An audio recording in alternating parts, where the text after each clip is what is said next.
tout le monde, c'est Atsuki-san et on se retrouve pour une nouvelle critique analyse des épisodes de One Piece. On va parler de l'épisode 805, une bataille de limite, Luffy et les biscuits infinis. Alors je fais un petit peu cette critique analyse d'épisode un petit peu tard. La semaine dernière j'étais complètement HS, j'étais malade, j'avais le rhume, j'avais une amie.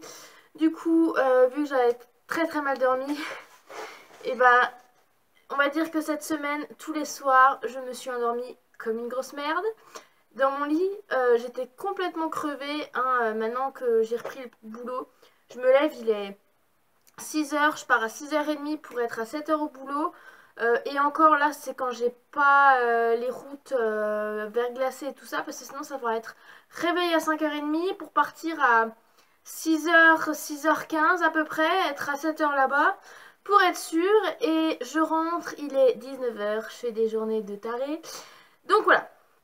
On va un petit peu parler donc de cette critique analyse d'épisode où on va un petit peu découper ça en 3 parties et on va commencer par la première partie.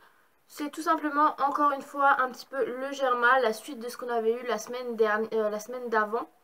Enfin, pas la semaine qui était avant, mais encore une fois avant. Parce que du coup, il n'y a pas eu d'épisode la semaine dernière. J'étais un petit peu dégoûtée, j'étais triste, je me suis dit ouais, il y avait peut-être un épisode, mais en fait non, il n'y avait pas eu d'épisode. Donc du coup, on va un petit peu parler donc du Germa avec Sanji et les Bismok. J'ai adoré ce passage-là encore une fois, enfin j'adore tout en fait, c'est tout simplement ça, je kiffe tous les épisodes de l'archipel Totland, et juste génial. Donc on va un petit peu parler du Germa avec Sanji.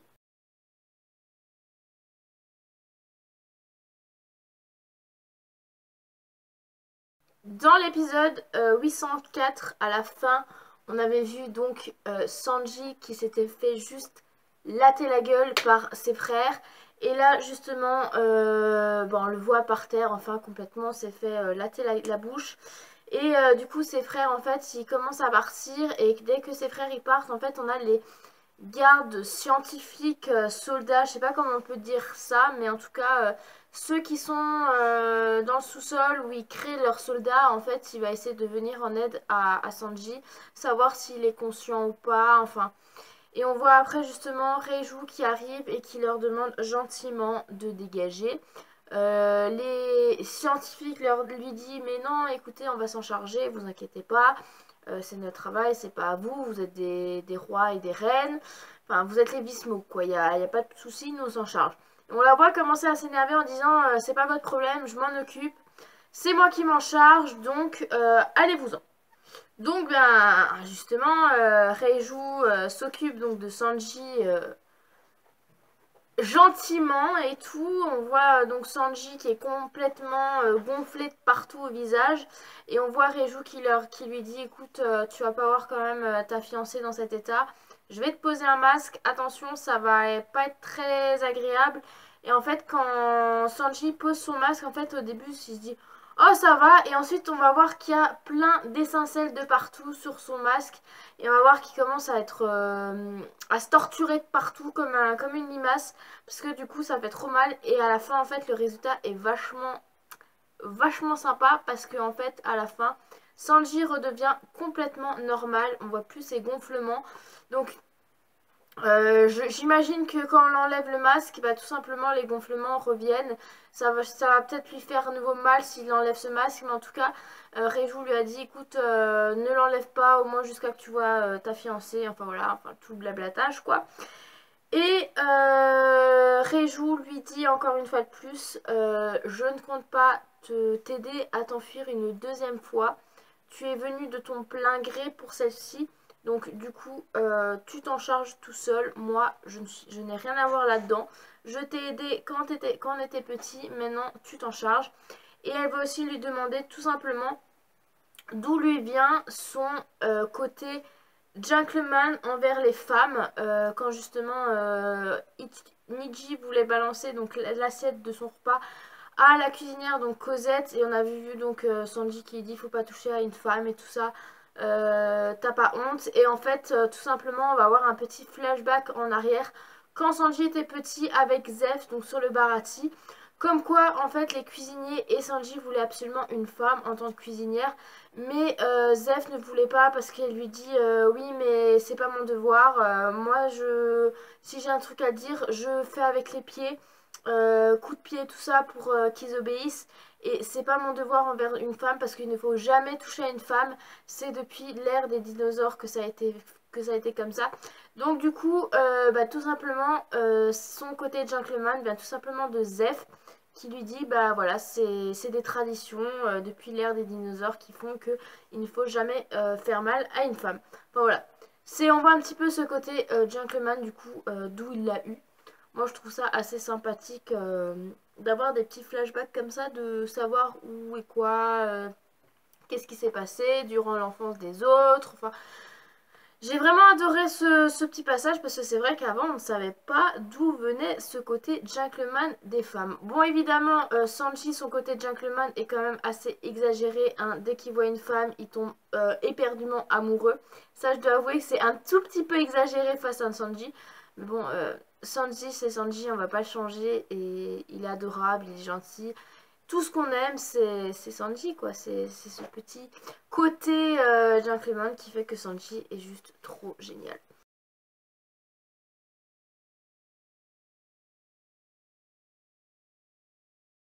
On va un petit peu passer du côté du monde des miroirs, donc avec Chopper, Brûlé et Carotte. Donc tout simplement, on voit Brûlé qui commence à chercher Chopper et Carotte, qui se demandent où ils sont parce que du coup elle les a laissés là, mais que du coup ils ne sont pas là.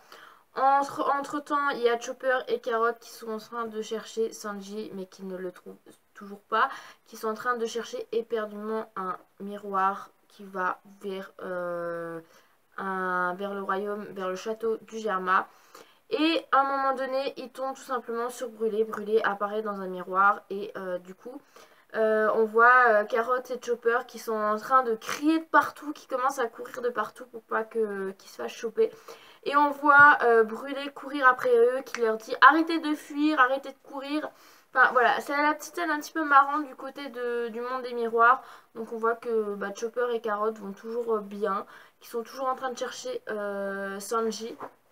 Bon, là il y a Brûlé qui est en train de les poursuivre derrière. Mais moi je m'en fais pas pour eux.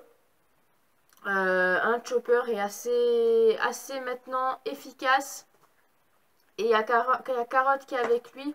Donc le côté tribu des Minx a son petit côté avec ses attaques super stylées. Donc moi je m'en fais pas pour Chopper et pour Carotte. Brûlée, voilà, elle mérite ce qu'elle mérite, hein, des grosses baffes parce que voilà, ça se fait pas ce qu'elle a fait envers Chopper et Carotte. Mais voilà, je m'en fais pas pour un petit peu pour Chopper et pour Carotte.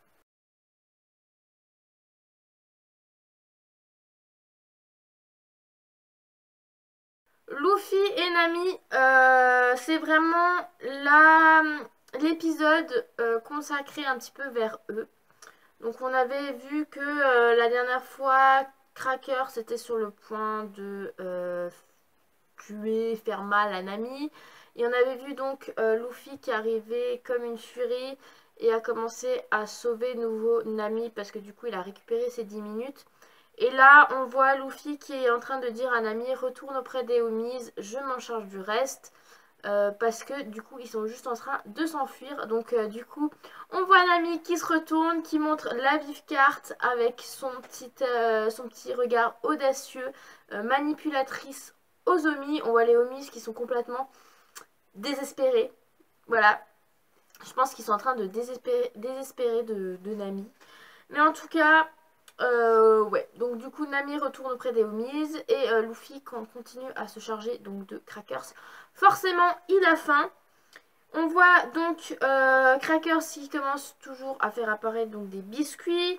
Luffy qui sent l'odeur des biscuits va essayer, bah oui vu qu'il s'est retapé, bah du coup il sent l'odeur des biscuits et va essayer tout simplement de les manger, mais ça ne va pas marcher parce que les biscuits sont beaucoup trop durs. Alors Nami a sa petite idée, c'est tout simplement de les faire refroidir, ramollir avec son attaque de pluie. Donc du coup elle va créer elle va créer donc un gros nuage et va faire tomber la pluie. Du coup ce qui va faire ramollir les biscuits et donc du coup Luffy va pouvoir manger à sa faim. Donc en même temps il y a Crackers qui continue à faire des biscuits. Ensuite, on se rend compte que forcément, après quelques minutes, l'attaque de Nami ne fonctionne plus. Donc du coup, la pluie s'arrête. Et donc du coup, Luffy ne peut plus les manger. Mais Nami décide du coup de dire à Luffy, écoute, on va battre en retraite, on va aller dans un autre endroit. Alors cet autre endroit, c'est tout simplement un endroit où il y a tout simplement une rivière avec du jus. Et justement, Luffy va se faire un plaisir fou de les tremper dans le jus et de manger donc les biscuits nouveaux ramollis. Et donc du coup, Crackers continue donc encore une fois à faire apparaître ses guerriers biscuits. Luffy qui continue donc à les manger, voilà, qui s'arrête pas, et voilà. Même que à un moment donné, nouveau Nami continue donc à refaire tomber la pluie, donc du coup ça va de nouveau donner son côté biscuit ramolli normal de ce que Luffy avait adoré avant. On voit que les homies se demandent comment Luffy peut manger tous ces biscuits. Parce qu'on voit un petit peu la grosse masse que Luffy va avoir. Je dois avouer qu'il est complètement énorme. Et ça va aussi faire un petit peu tilter tout simplement Crackers. Crackers va se demander mais comment il fait pour bouffer tout ça quoi. Je veux dire, je continue d'en refaire et il continue encore à en bouffer. Enfin vraiment c'est impressionnant l'estomac de Luffy. Ensuite, donc du coup, tout simplement, à force, Crackers lui fatigue. Luffy, lui, continue à manger, donc du coup, se remplit la panse. Enfin bref, là, ça a été le gros combat de mangeurs de biscuits pour Luffy. Et en fait, la bataille, c'est combien je vais en créer des biscuits et combien Luffy va en bouffer des biscuits. C'est tout simplement ça. Et on a vu un petit peu la grosse masse que Luffy peut avoir quand il a bouffé sous ses biscuits. Et franchement, Crackers en a fait mais des tonnes. Hein. Enfin, c'est pas non plus 2 ou 3. Hein. Là, c'est toute une armée, quoi. Je veux dire, donc pour vous dire à quel point Luffy, c'est un gros mangeur, quoi. Mais bon. Et ensuite, l'épisode s'arrête ici. Donc on voit que Luffy, lui, il grossit, grossit, grossit. Et le prochain épisode, donc l'épisode 806, va s'intituler Le pouvoir de Satiété. Je crois que je me suis trompée un truc. Un truc. Une nouvelle forme du Gearfort Funkman. Voilà. Tankman ou Frankman ou je sais pas comment on prononce ça. Je verrai quand je vais regarder l'épisode. En tout cas, un épisode vraiment humoristique. Hein, on voit quand même que Cracker se demande comment il fait pour bouffer tous ces biscuits, quoi. Même les homies se demandent et ils se demandent quand est-ce que ça va s'arrêter. Ils se demandent même que, est-ce que, vu qu'il est élastique, est-ce que son estomac aussi s'élargit. Enfin bref, ça a été le gros concours de bouffeurs de biscuits et de recréer des biscuits. En tout cas, j'espère que cette critique analyse de cet épisode 805 vous aura plu. N'hésitez pas à l'aimer, la partager, à vous abonner. Et du coup, je vous souhaite une très très bonne soirée et je vous dis à la prochaine critique analyse des épisodes de One Piece. Donc la critique analyse de l'épisode 806 de One Piece. Allez, salut mes Nakama!